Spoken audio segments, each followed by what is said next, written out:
Welcome to our simulation game. To start off, we will explain the process. You, the class, will be playing the part of a nurse at a local hospital where you will be taking care of Mr. Eugene Parker. In the beginning of the video, we will give you access to Mr. Parker's background information to further your understanding. This information will be provided up until his first day on the neurological floor, where you will first encounter Mr. Parker and the events following.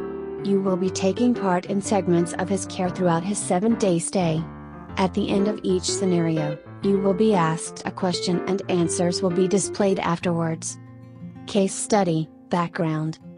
Mr. Eugene Parker is a 65-year-old European man and is married with 3 daughters. He is 5 feet 9 inches and weighs 202 pounds. He lives at home with his wife, who he has been married to for 28 years. In his late 20s, he was crippled by an amphetamine and alcohol dependence. Over time, he slowly overcame his dependencies with the support of his family. However, shortly afterwards he picked up a 2-pack-a-day smoking habit instead. He is now self-employed with his own trucking company and lives a semi-sedentary lifestyle. 17 years ago, Mr. Parker was diagnosed with hypertension, atherosclerosis, high cholesterol, dyslipidemia, chronic migraines related to his smoking habit. However, his diagnosis didn't really strike any changes in Mr. Parker's habits, since he also had a weak spot for fried foods and always hated the taste of vegetables. About 5 months ago, Mr. Parker experienced a brief period of weakness in his right arm and blurry vision. However, the symptoms resolved fairly quickly, and Mr. Parker did not think much of it. Last week, while making funeral arrangement for his mother who died from a stroke, Mr. Parker started to feel like he was coming down with the flu.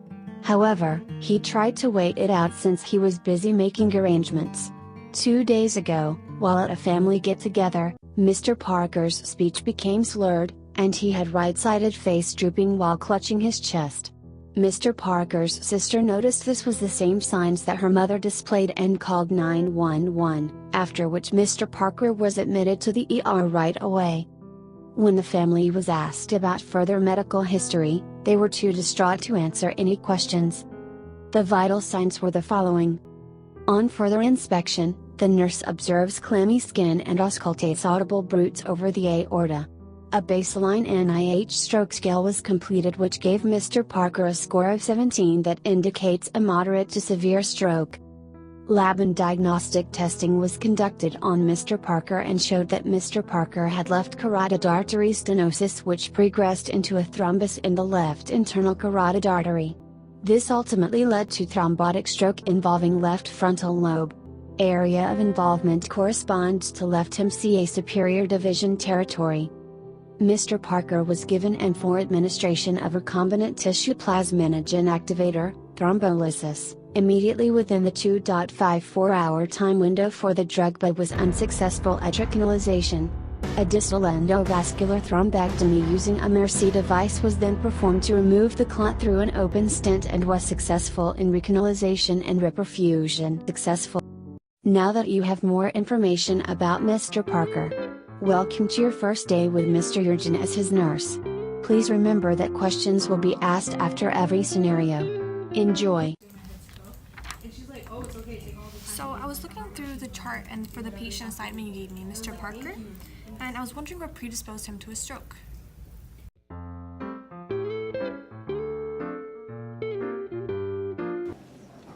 Good morning, Mr. Parker. My name is your nurse today. And I'm Nimra. I'll be your student nurse today. So we're just going to be performing an assessment on you. We did one 24 hours ago, and we're going to be doing another one now, if that's okay. So I'm noticing the patient is alert. Mr. Parker, do you know what month you were born in? May. And do you know what your age is? 65. 65? Yeah. Can I ask you to just open and close your eyes for me? Perfect. And can I ask you to please grip and then release this bottle? Okay, perfect. Can we try with the other hand? It is hard for me, sir. Okay, that's perfect. It's okay. I've been noticing throughout this conversation that our patient's gaze is shifting. Mr. Parker, can you just let me know whenever you see my finger? Okay. Yeah. Yeah. Yeah. Yeah. Yes. And this last side. Yeah. Okay, awesome. Can I ask you to just smile? The biggest you can. Okay, perfect. And can I ask you to lift both of your arms in front of your body and hold it for 10 seconds? It's so harsh. It's okay, just try your best. I can't hold it. No, it's okay. Can you try doing the same with your legs?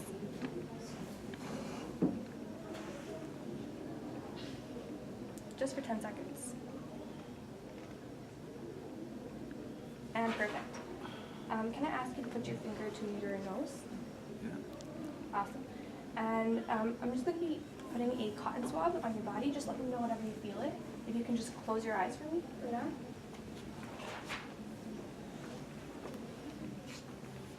Yeah.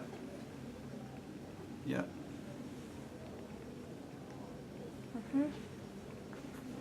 Yeah. Yes. Okay. That was almost it, Mr. Parker. So what did you have for lunch today? I don't remember. Don't remember? And how are you liking your room, your new room? Here.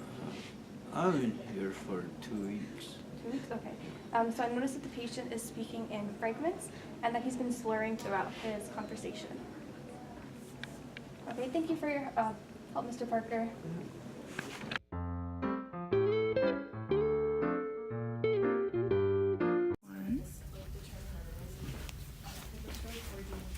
So Nemrat, now that we've done the assessment of Mr. Parker, where do you think the location of his stroke is? I'm actually not sure. Maybe you can tell me?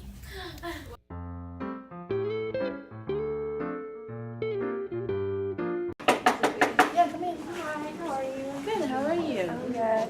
I'm just a secondary nurse. I'm the student nurse. This is my instructor. You must be Mr. Parker's daughter. Yeah. Hi. Oh, it's good to see you here. I actually have a couple questions that I wanted to ask. For sure. So I noticed that my dad is having like lots of appetite, and also like he's like refused to go out for social activities, as well as he said that he had a difficulty falling asleep. So I just wanted to know what's going on, why he's experiencing this. I would direct that question to my nursing instructor.